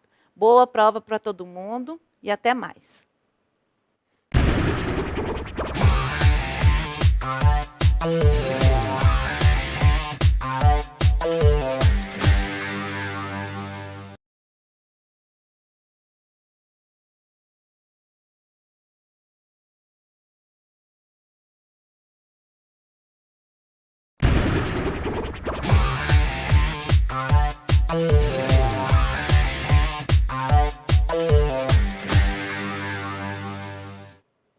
Saudações, alunos e alunas cinecistas e também os professores que estão aí acompanhando os alunos, né, no Esquenta Enem 2017. Meu nome é Maicon Freitas, sou professor de línguas estrangeiras, língua inglesa, para ser mais específico. Eu sou a professora Amanda Nóbrega, sou professora de língua espanhola. Ok, hoje nós vamos falar aqui, dar algumas dicas para vocês de como lidar com o Enem 2017, né, baseando-se aí no que nós vimos até agora nas provas, né. Vamos começar aqui com a estrutura básica, né, o que compõe, né, uma prova de línguas estrangeiras no Enem. Bom, pessoal, a primeira coisa, e o mais importante também, é saber a competência na qual línguas estrangeiras está inserida, inglês e espanhol. Então, a competência é de área 2, que consiste em conhecer e usar as línguas estrangeiras, né, no caso o inglês e o espanhol, como instrumento de acesso a informações e a outras culturas e grupos sociais. Essa competência, gente, tem 5 habilidades. A habilidade de H5, que consiste em vocabulário, a habilidade de H6, que consiste na parte de interpretação, a habilidade de H7, que está está mais voltada para a gramática, mas uma gramática de uso, não uma gramática em si mesma. E a competência de H8, que está voltada para a área de cultura, de aspectos sociais e culturais, tanto do inglês como do espanhol. Bom, pessoal, que compõe uma prova de línguas estrangeiras, né? Geralmente, a gente avisaria vocês que podem esperar de tudo, desde música, quadrinhos, né, textos diversos, anúncios, né, e no contexto de gênero textual é sempre variado, né, não deixou de ser. Mas em 2016 a gente notou que isso diminuiu um pouco, né, cada prova ali, tanto de inglês quanto de espanhol, tinha apenas um anúnciozinho, né, e o resto ali era um texto. Os textos ainda eram de natureza mais... Alguns ali voltados à saúde, outros à tecnologia e entretenimento. Geralmente eles variam, né, entre esses tópicos, né. O mais interessante, pessoal, é lembrar que como é formada a prova, ou seja, o gênero textual, né, a comunicação visual que vocês vão ter com a prova é em inglês, mas o enunciado e as alternativas são em português, ok? Então é muito importante lembrar-se disso, né? O relacionamento entre esses três é o que vai te levar à resposta. O enunciado do Enem, ele sempre tem ali, né, a conclusão nas alternativas. Então é muito importante ler, né, observar, entender o enunciado e o que aquela questão está propondo a vocês. A mesma coisa vale para o espanhol, pessoal. Então, o texto vem em espanhol e o enunciado e as alternativas em português. Isso. Certo? Muita atenção a esse fato, ok? E cuidado com a extensão, tanto dos textos como dos enunciados. Eles podem vir curtos, podem vir longos, depende, aí nesse caso, dos elaboradores do Enem. Então, nós tivemos várias perspectivas no decorrer dos anos, desde 2010. Bom, pessoal, tomar muito cuidado aí com algumas questões também, né? O falso cognato, né? Tem que lembrar que o cara que está elaborando essa prova para vocês provavelmente foi aluno também, né, desse idioma, ele provavelmente sabe com o que ele está lidando ali, com o que os alunos lidam, né, a nível do que é um falso cognato, das expressões idiomáticas mais usadas, né? E tem que se lembrar também que no Enem, né, para quem se prepara ali para as paulistas também, não cai a gramática diretamente, né? O conhecimento gramatical vai te ajudar, com certeza, né? Não é uma coisa que você dispensa no momento do estudo, mas não é algo evidente, não é algo nítido nas provas do Enem, né, de línguas estrangeiras. Você pode ter, sim, vai ter uma ocasião onde a gramática pode te ajudar, mas não é essa a proposta do Enem. A proposta é leitura e interpretação, okay, de vários gêneros textuais. Bom, e como se dar bem na prova de língua estrangeira do Enem? É primordial, pessoal, ler os textos, os gêneros textuais com muita atenção. Sim, claro. Segundo, ler atentamente os enunciados. Como o professor Maicon falou, os enunciados são uma extensão, certo? Ele começa com uma extensão e nada mais são as alternativas do que a conclusão do enunciado. Então, tomem cuidado com isso. E, por fim... Não subestimar, pessoal, isso é muito importante, não subestimar a prova de línguas estrangeiras, ok? Apesar de ser menos questões ali, muitos alunos deixam por último ou fazem, né, logo de cara ali para tentar se livrar daquilo. Não é com essa atitude que você tem que enfrentar a prova de língua estrangeira. Tem que levar em consideração que é um ponto como o de outras questões também e que às vezes muitas distrações, ou tentar fazer aquilo correndo, ou não dar muita atenção, é o que pode te custar, né, a posição na instituição que você gostaria de estar, né? Então, tem que pensar nisso, assim, não subestimar, né, e dar tanta atenção para a língua estrangeira quanto para as outras disciplinas. E também, pessoal, é importante ter pensamento positivo, né? Acreditar em vocês mesmos, porque isso é decisivo na hora da prova. Confiança no que vocês estão fazendo. Bom, professor Maicon, agora fico só eu, porque eu vou falar da prova de língua espanhola. Ele volta, viu, gente, depois. Pessoal, quando a gente pensa na prova de língua espanhola, igual como a prova de língua inglesa que o professor Maicon vai falar, as habilidades, a gente pode ter as 4 habilidades, 2 habilidades, 3 habilidades, isso é muito variável. Eu escolhi essa questão, porque aqui a gente vai ter questões tanto do ENEC como do Enem. Do ENEC desse ano e do Enem do ano passado, de 2016. Essa questão ela é de habilidade de H5, ou seja, habilidade de vocabulário. Começa com uma expressão idiomática, que foi um dos conselhos nossos, de tal palo, tal astilla. Então, a gente começa fazendo uma leitura atenta do texto, que é curtinho, esse, e passamos ao enunciado, a resolução da questão. Quando Michael Acuña ingressou em la academia, of Cuisine. En el estado de Maryland ya hacía muchos soles que era un excelente cocinero. Es que sus padres, Manuel y Albita, fueron propietarios de El Mesón Tico en Madrid. Y desde niño Michael no salía de la cocina. Ya graduado, trabajó en Washington, en Filomena's Four Seasons, entre otros prestigiosos lugares. Cuando su familia regresó a su país, Costa Rica, y abrió las tapas de Manuel al este de San José, la capital, pronto se les reunió. El éxito no se hizo esperar. Inmediata ampliación primero y luego en segundo restaurante. Esta vez al oeste de la ciudad, con tablado flamenco y un alegre bar. Más de 25 tapas, clientes fieles que llegan una y otra vez e una calidad constante testimoniam la razão de seu êxito. O título do texto, gente, que é uma expressão idiomática, que eu já venho ressaltando, certo? Essa expressão vinculada às informações. Então, vamos pensar no texto. O Manuel, certo, já tinha uma tradição familiar. Então, ele retorna às tradições familiares quando ele volta para Costa Rica e abre aí o restaurante, né, com a sua família. Então, ele vem de uma origem. Essa expressão vinculada às informações do texto reforça que o sucesso alcançado por Michael Acunha se deve ao fato dele ter estudado em uma instituição renomada. Não é isso a característica da expressão. Trabalhado em restaurantes internacionais, por mais que ele trabalhou no Four Seasons, a expressão tampouco quer afirmar isso. Aberto o seu primeiro empreendimento individual, tá, ele abriu o seu primeiro empreendimento, né? Só que é mais voltado ao retorno. Voltado às raízes gastronômicas de seu país, ele, por mais que ele tenha trabalhado, ele sempre trabalhou a família dele com características de comida, né, da sua família espanhola. E, por fim, convivido desde a infância no universo culinário de sua família? Sim. Então, marca a origem. É como se fosse no português, filho de peixe, peixinho é. É o mais próximo que eu consigo chegar. Por isso que a alternativa certa aqui, pessoal, é a letra E. Essa questão é uma questão do ENEC desse ano. É uma questão de H6, da interpretação.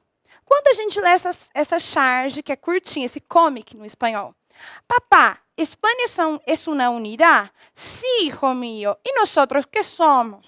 No sé. Creo que las centésimas ou milésimas partes de Espanha, nesse caso. Pessoal, o grande problema da interpretação é a extrapolação da interpretação, certo? Trazer conhecimentos prévios para a prova de língua estrangeira pode ser um fiasco. Porque eu começo a usar os meus conhecimentos prévios para tentar interpretar a tira. E aí eu extrapolo. A charge, ela tem como temática, pessoal, desigualdade social na União Europeia. Tá certo, eu entendo. Teve justificativas em que muitos alunos meus aqui do terceiro colegial de Uberaba ressaltaram que a Espanha faz parte da União Europeia. Beleza, gente. Mas eu estou falando de União Europeia? Não. Eu estou falando apenas da Espanha. Eu não falei de Alemanha, eu não falei de Portugal, não falei de nada disso. Pobreza em países subdesenvolvidos. A Espanha não é um país subdesenvolvido, pessoal. Presença de refugiados sírios na Espanha, por mais que se tenha presença aí, né, desde o ano passado, desses refugiados, eu não posso julgar pela imagem que se tratam de refugiados sírios.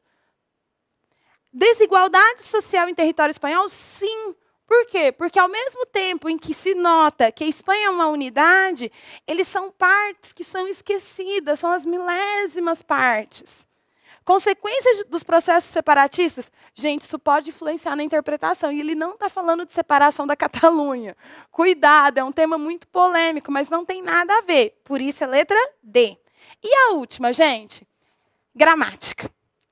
É a segunda vez que o Enem de língua espanhola traz um pouquinho de gramática mais voltado para o uso. E com a interpretação é possível, sim, passar por cima disso. No supe que ponerme. Ponerme, neste caso, gente, vestir. E me puse feliz. A gente tem que tomar muito cuidado, Porque em espanhol a gente tem os verbos de cambio, que são verbos de mudança de estado. No português, isso é mais reduzido. No espanhol, há uma delimitação muito maior. Então, qual que é o significado desse me puse feliz? Esse me puse feliz, essa interpretação qual seria? Indica início de uma ação? Não, não tem nada a ver, me puse feliz. Feliz é um estado, é uma mudança de estado, certo? Então, só poderia ser letra B nesse caso. Conclusão de ideia? Não faz parte. Simultaneidade de fatos? Tampouco. Continuidade de um processo? Também não, pessoal. Bom, gente, agora vocês ficam com o professor Maicon. Ele vai falar da prova de língua inglesa. E eu me despeço de vocês com grande buena suerte. Sim? Hasta luego. Ok, pessoal. Bom, agora nós vamos para a prova de inglês. Né? Só relembrando, né, as questões que a professora Amanda apresentou aqui são válidas também para a prova de língua estrangeira de inglês. Né? E eu vou direto para as questões também. Nós vamos trabalhar aqui, primeiramente, com essa de comunicação visual, muito tranquila, muito simples. Né? E começa aqui com the cost of AV is. Né? E você procede aí para ver o que parece ser aí uma certa manifestação contra, né, esse AV. Né? E o mais interessante dessa questão é que o próprio, né, texto aqui, o meu próprio gênero, ele não apresenta o que isso significa. Né? Então a gente vai lá para o enunciado da questão. Ó. A sigla AV usada no texto representa o alvo da crítica sobre a elevação do custo de um... Então vamos voltar aqui ao nosso gênero. Então, ó, the referendum alone is costing 91 million and switching to AV would cost even more. 130 million on electronic vote counting machines, 26 million on explaining the new system to voters. Né? E aí nós temos ali a conjunção instead, né, seguida de that money could provide, né, e vários benefícios que poderiam ser atingidos com o mesmo dinheiro. Né? AV, pessoal, basicamente é alternate voting, né, que é um sistema que eles tentaram introduzir, né, de votação, onde você não escolhe apenas um candidato, né, mas sim uma lista de preferências, ou seja, você coloca em ordens ali quais são os seus favoritos. Né? E isso, obviamente, de acordo com a propaganda, geraria muitos custos. Né? E você como candidato, se você não está dentro dessa situação, você não sabe o que é AV, você não precisa saber também. A informação está presente aqui. Então, lendo o enunciado mais uma vez, ó, a sigla AV, usada no texto, representa o alvo da crítica sobre a elevação do custo de um... enquete sobre profissões em baixa. Não. Observem as profissões doctors, teachers, nurses. Né? Se está em baixa ou não, né? Isso não é relevante, não é apresentado. Né? Como a professora Amanda mencionou, evitem extrapolar a interpretação. Se você ler alguma coisa sobre como uma determinada profissão presente aqui estaria em baixa, né, num desses países, né, você não tem que trazer isso para o texto se o texto não estiver apresentando aquilo. Né? A letra B, referendo realizado pelo governo. Não, né, o referendo é apenas uma parte, né, desses gastos, né, como a gente pode ver ali, né, seria uma parcela apenas dos 250 milhões. A letra C, tratamento médico inovador, não necessariamente, né, a medicina, por mais que tenha uma médica ali, isso pode pegar, né, alguns alunos despreparados ali, né, tem uma médica ali, mas não tem nada a ver. Né? E a letra D, software de última geração. Né, que, bom, tem ali, né, os equipamentos que seriam usados para esse novo sistema de votação, mas, mais uma vez, é só uma parcela. Por último, nós temos a letra E, que é um novo sistema, né, eleitoral. Então, pelo contexto, dá para observar isso. A letra correta é a letra E, né, que eles estão tentando inserir um novo sistema de eleição, mas, ao invés disso, né, há um argumento ali de que muito poderia ser feito, né, com o gasto que seria inserido, né, nesse propósito. Né? O que entrega mesmo a resposta está ali no finalzinho. Né? At a time when people are losing their jobs or having them pay frozen, should we really be spending this money on a politician's fix? Ou seja, né, deveríamos mesmo estar gastando esse dinheiro com frescuras de políticos? Né? Então tá aí. Né? Esse aqui é um exemplo de como você pode lidar com uma questão, né, de comunicação visual ali sem muito texto. Cada detalhe é mais importante quando você não tem muitas informações. Né? A segunda aqui é uma questão do Enem de 2017, né, sobre um abacaxi rosa, basicamente isso. Né? Não deixa o absurdo do que o Enem propõe, que não é uma prova que não tem vergonha ali de explorar um pouco ali assuntos distintos. Né? Claro que eu não vou ler esse texto desse tamanho com vocês, ele vai ficar aí na tela para quem quiser acompanhar. Né? E aqui a gente vai direto para o que interessa. Né? De acordo com o texto, é correto afirmar que o abacaxi rosa. Beleza, e a gente tem ali aquilo que a gente mencionou, a conclusão desse raciocínio. Né?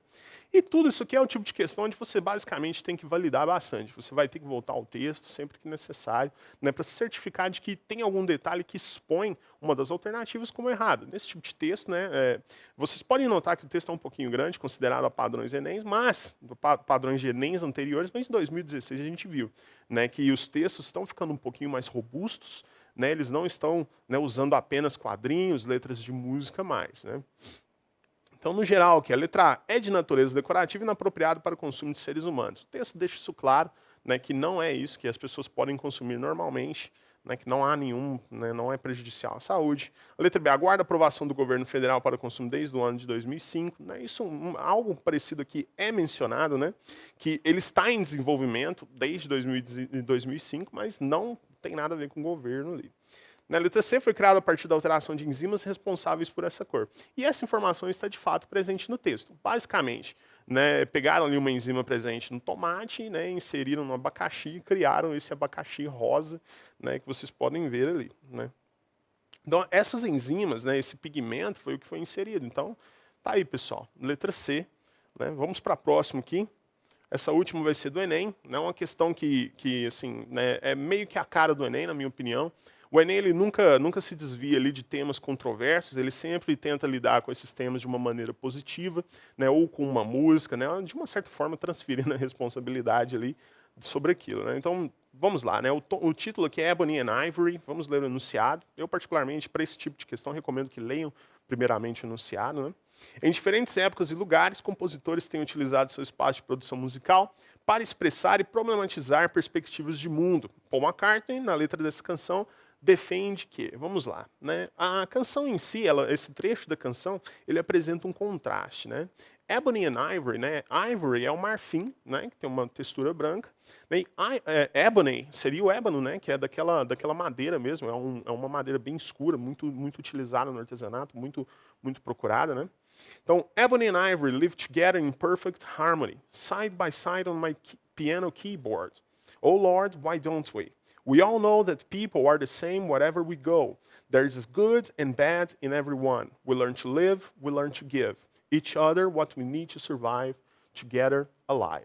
Então a gente vê ali nessa música uma questão de contraste. Né? Não, nenhuma das cores ali no piano nele, né, sendo desvalorizada pela outra, ou nenhuma assim. Ele apresenta o contraste de uma maneira harmoniosa. E é isso que a gente tem que buscar nas alternativas. Né?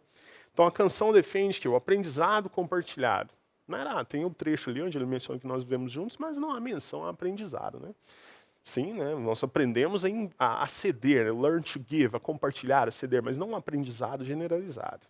Né? A necessidade de donativos, né? Mais uma vez, está nesse mesmo trecho ali, ó, we learn to live, we learn to give. Né? Mas, mais uma vez, não é nada generalizado. Né? A letra C, manifestações culturais, tudo bem, né? Mais uma vez, não extrapolem, né, a interpretação a nível de, né, acreditar que isso tem alguma coisa a ver com os problemas atuais que os Estados Unidos estão enfrentando, né, problemas raciais de frequência. Então, isso, né, muito cuidado para não ir além do texto, né, não desviar muito o que o interlocutor ali está apresentando para vocês. Né. E a letra D, o bem em relação ao mal, não necessariamente, né, mais uma vez, ele volta ali para a igualdade entre o ébano e o marfim. Então, não é uma questão de bem ou mal, não é uma questão de positivo ou negativo ali.